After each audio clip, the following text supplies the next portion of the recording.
Hi friends, welcome back to my channel. My name's Jack, this is Jthbooks, and it is time for my top 10 books of the year of 2023. So, first of all, I just want to say, Happy New Year. This is going out on the 1st of the year, so I want to wish you all a very, very Happy New Year. I hope 2024 is absolutely brilliant for you. It's what you all deserve. I mean that sincerely. I hope you have a really, really wonderful year. I also want to say, I hope you're not like bored of these videos already. I've seen them circling around. I know people put them out sort of quite early on or middle of December, but I'm a bit of a panicker, and I think, what happens if I read a book the last week of December that I absolutely love? I made the list 2 weeks ago and I can't put it on there. So I have to wait. I have to wait until the end. So if you sort of had enough of these, or, you know, you just don't want to see another one, you're sick of seeing that top 10 books of the year. I hope you enjoy this one still. I hope you watch and you enjoy it. But I have to wait. I have to wait, which is weird because I really hate waiting for stuff. I hate waiting. But let's talk about the book, shall we? There has been a lot of deliberating. There's been a lot of tense conversations. There's been a lot of arguing, and that's just with me, myself, and I. This is a hard list to put together. You know, I'm feeling a bit serious because I've got like a nice shirt on, but I have finally come up with the list. There are some. Well, I obviously made this list in the middle of the year. I made it top 10 books of the year so far. I'll link that down below. And there's been a few position changes. There's been one that was on the Honourable Mentions of that list, and it is now in the top 10. You know, there's been some that kicked off. You know, I've said bye, get out of here, see ya. And there's been some new entries. So I'll stop waffling on. And let's get into the top 10. Do you love a list? I love a list. I'll stop. I'll start waffling again after I said I was going to stop. Right, let's start. So coming in at number 10 is actually the book that was on the Honourable Mentions list. And it moved its way up. It worked its way up, this book. And it is Open Throat by Henry Hoke. Now in this we follow a queer mountain lion who is an observer. They are an observer of the world around them. And when they are forced to leave where they are from, they have a decision to make, ultimately, whether they want to be a human or become a human. Now, this, like I said, it was in my Honourable Mentions, but it's moved its way into top 10 purely because I cannot stop thinking about it. I think this is the kind of story that would only work in a book. It just felt a bit magical to me. I can't help it. I think it's a really brilliant, detailed, tender observation of the world around us. I think it looks at so many things. It looks at homelessness and global warming and humanity and the lack of it and how much more we need of it and how we need it to thrive. It's just really, really clever. It has so much to say. I mean, it's from the point of view of a mountain lion, and it works, and it's so heartfelt, and I think it's just a really right observation of the world and just goodness and badness. I know it sounds, because, like, you know, you see, like I said, you see the worst of humanity in this, but the lion is just I sort of think the lion is how we all need to be. It just felt like a little slice of magic. It's a very short book. I cannot wait to see what Henry Hoke writes next. I will be first in line to get it, let me tell you. And this is one that has just really not been able to leave my head. It is, I think about it a lot. I look at my shelves and I think, wow, yeah, that was really something something original and I've not read and special. So it's number 10. Well done for working your way up, lion. Well done. Now next up, it's moved down a few places, but I had to keep it in the top 10. It is Detranstion Baby by Torrey Peters. Now in this we follow Ames, who has detransitioned and has started living their life as a man again. And we also follow Reese, who is Ames's ex-partner. And when Ames gets his boss pregnant, he then offers Reese the chance to be a mother, which is what she's always wanted. And what I really loved about this book is the style of writing. I found it to be sort of very stark and very matter of fact and to the point. I really enjoyed that. It's not normally my thing, actually, but I think Torrey Peters is so talented that it really worked and they really knew how to do it. especially considering you saw so many sort of character observations and character feelings, that it never felt too dry or too cynical or anything like that. And I think it's a really interesting take on queer desire and queer found family, and how much desire can bind us or free us, and how it can help us or destroy us. And it's sort of the first book I really read that tackles desire in that way. And I just thought it's just one, again, that has stayed with me. Obviously, they're all going to say to me, that's why they're on the list. But I just think this had so much to say, and it's said extremely well. You lot actually all voted me to read this. There's so many on here that you have voted for in the TBR, so I really do have you all to thank. But just one that I think was a really clever look at what it means to be trans and queer, and to find found family in queerness and desire in queerness. And it's a book I could actually reread, and I think you'd get more out of it each time. So, yeah, I just thought this was a really special book. Now, coming in at number 8, this book has moved down the list quite a lot, but it had to stay on the list. It is the only non-queer book on the list, and it is Wandering Souls by Cecile Pinn. Now, in this book, we follow a family who are leaving Vietnam after the American troops have arrived.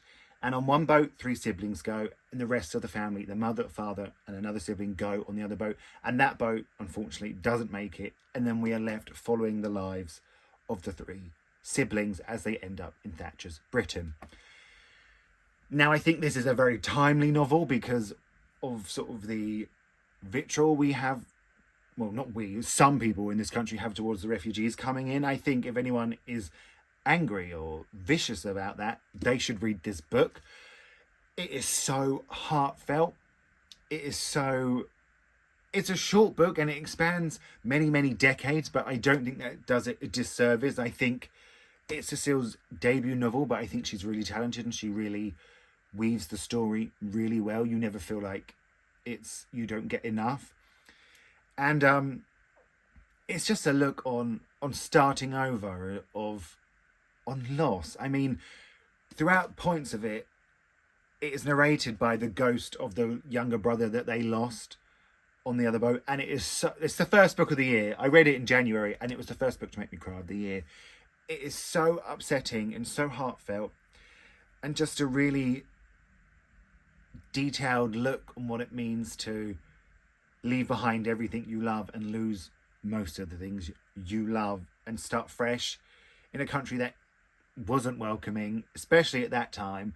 And I just think Cecile Pinn is so talented, and I'm just sort of in awe of this book, and I cannot wait to see what she writes next. I thought it was brilliant. Now, coming in at number 7 is a book that was a 5-star prediction for me, and I'm so pleased. It was 5 stars, and it made the top 10. It is The New Life by Tom Crewe. Now, in this, we follow John and Henry in the 1890s, who decide to write a book on the naturalness of homosexuality, and they're just about to publish it when Oscar Wilde gets arrested, and it derails their plans. All of these summaries that I'm giving are very sort of base summaries. I don't want to ruin too much for you if you haven't read them, but I read this as part of the Polari Prize. It was shortlisted for debut novel. There is a vlog, I'll link it down below. And I absolutely loved this. So many people have told me it didn't live up to what they thought. They didn't like it. I loved it. I absolutely loved it. I think it's a brilliant look at queerness in a historical fiction novel. Often I find with historical fiction novels, queerness is very singular. It's very one person. It's just a couple. But in this, you see many sides of it. You see it, the queer people rallying together. You see them hiding away. And it's a really detailed look at desire in those times and what it means to try to live freely at yourself, as yourself, not at yourself. It gets a bit spicy, which I didn't mind because I think it's done really well. And I just think, especially the character of Henry, he is, it's just so detailed, characterizations. I think the characterizations in this are absolutely brilliant. It's dual POV between the characters, and normally you sort of favour one, don't you? Let's be honest. But I didn't. I was so into each story. I just thought, I often find myself searching for queer historical fictions that I love, because I've never quite been able to find them, but this is absolutely one of them. I mean, it's a prize winner. I absolutely adored this book. It makes me really happy that I loved it, because I got a signed copy. I made the Gaze the Word, the bookshop, save it for me. And then I just put it off because so many people didn't like it, but they're wrong and I'm right. If the angles change, it's because my little tripod thing fell over and all went tumbling down. So that was fun. But if the angles change, I'm sorry about that. But coming in at number 6, it is another one that you all voted for me to read. And it is What Belongs to You by Garth Greenwell. Now, in this, we follow an American teacher living abroad who pays a hustler for sex, and he keeps going back, and it begins their relationship. Again, very, very basic summary there. But what I loved about it, is I think Garth Greenwell exudes loneliness in this book. It's such a contrast, because they're in this relationship, but not quite really. They have feelings for each other, but not quite really. They like each other, but are they using each other? And it is so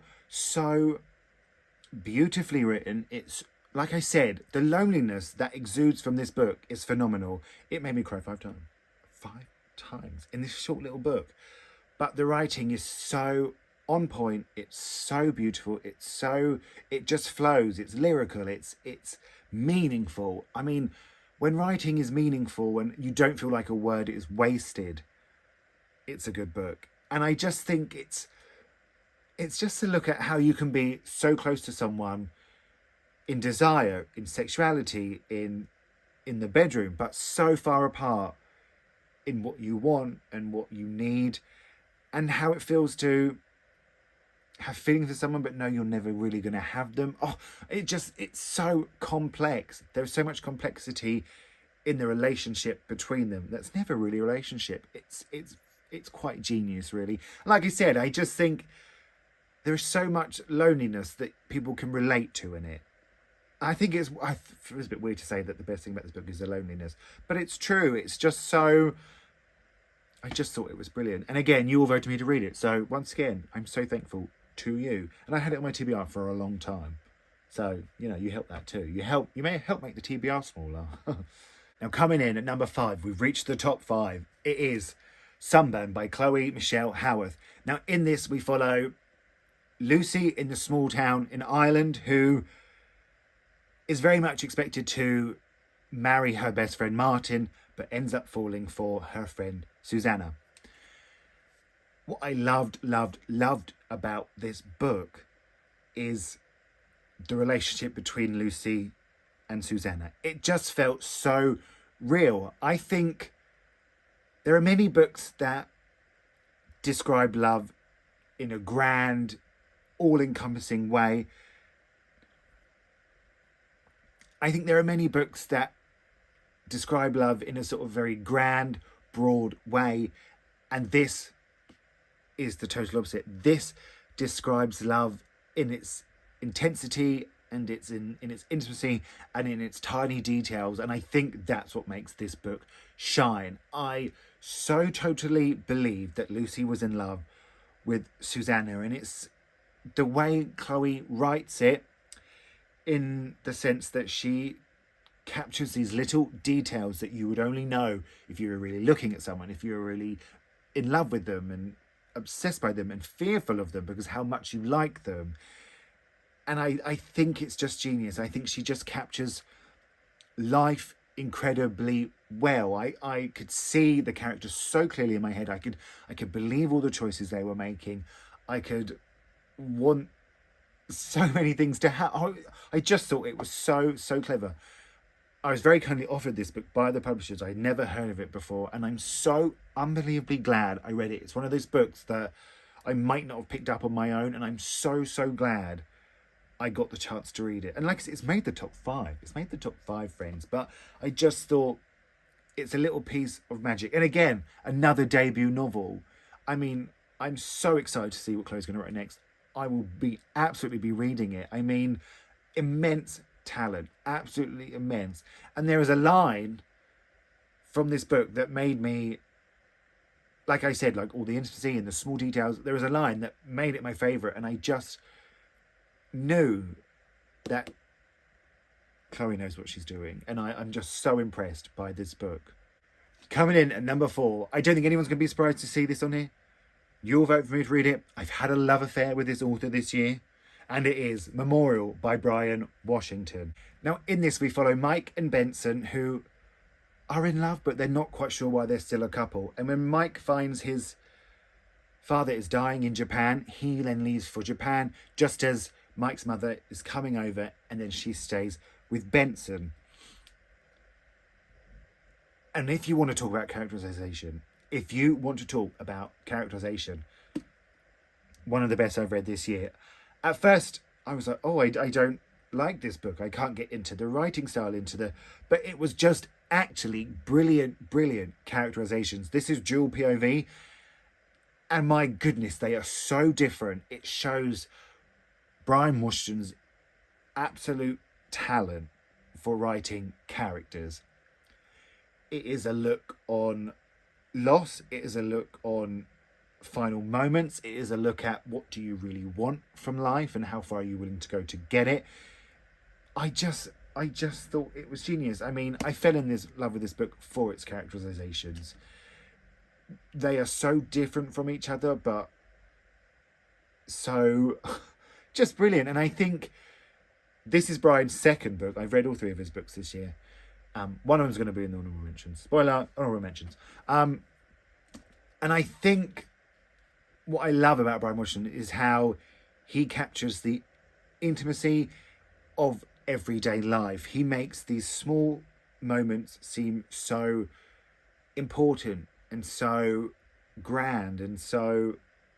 I just think he knows how to write about real love and real life. And I'm his biggest fan. I can't keep saying it because he doesn't know who I am, obviously. But if he ever come across me, he'd be like, what's wrong with him? Why won't he leave me alone? And then, coming in at number 3, it was number 1, but it's now down to number 3. It is In Memoriam by Alice Winn. Now, in this, we follow Elwood and Gaunt, who are in boarding school, sort of very much in love with each other, haven't quite realised it. Then they go off to fight in World War I. And that's what I'm going to say. I'm going to leave the rest to you if you have not read it and you want to. Like I said about The New Life, I look for queer historical fiction that I love. I absolutely love this queer historical fiction. She gets so much into this book. I think it shows the boarding school life that we often hear about in this country. Then it shows the war, and then it shows the after effects. What I think is done really well is the juxtaposition between this sort of privileged life that these 2 boys lead and how they're free to quietly love each other and quietly experiment themselves. And then you have the brutality of war. It doesn't shy away from the horrificness of war. And like what I liked about it is I didn't know if each character was going to survive. You didn't know. And you know, sometimes you'd be like, oh yeah, well, they're not going to die, are they? You generally did not know. It kept me on my toes.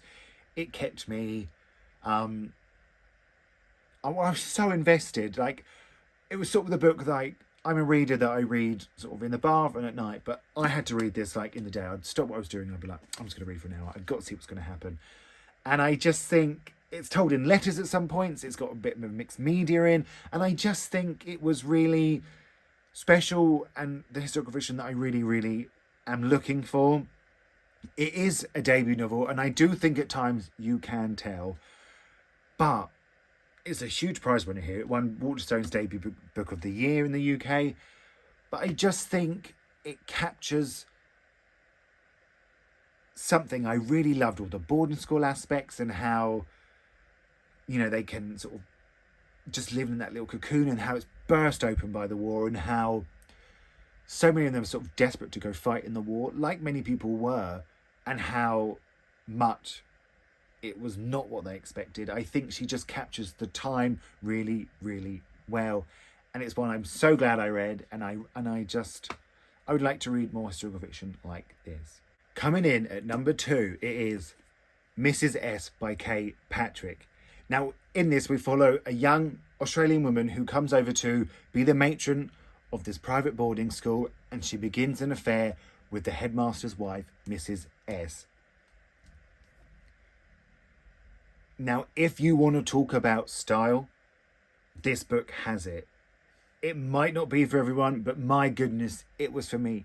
It was short, it was short, it was sharp, it was sensual.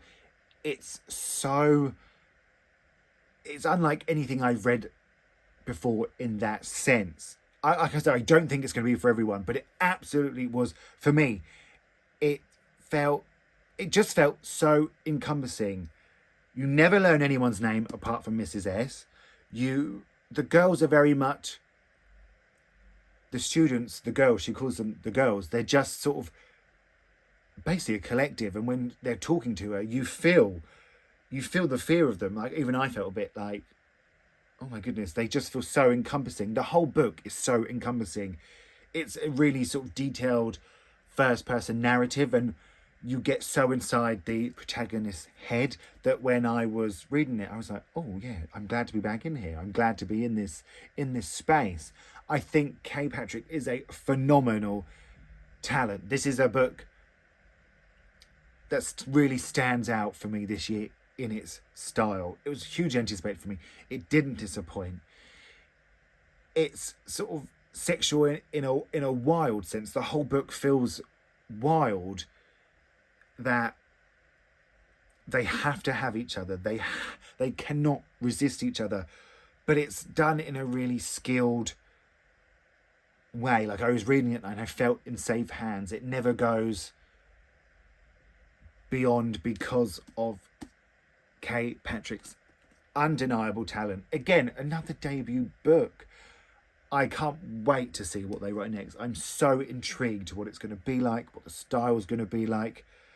But this book just feels punchy, and it feels engrossing, and this is also another one I think about a lot because of the style of writing and how involved I was in the story due to Kay Patrick's writing. I just thought it was a piece of brilliance.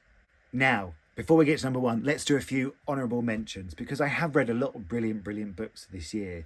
So we do have Lot by Bryan Washington. Oh, so nearly made the top 10.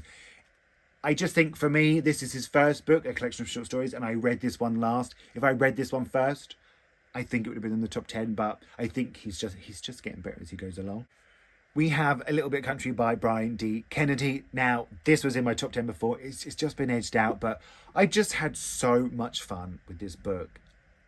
It's all about two guys falling in love and country music. My favourite things.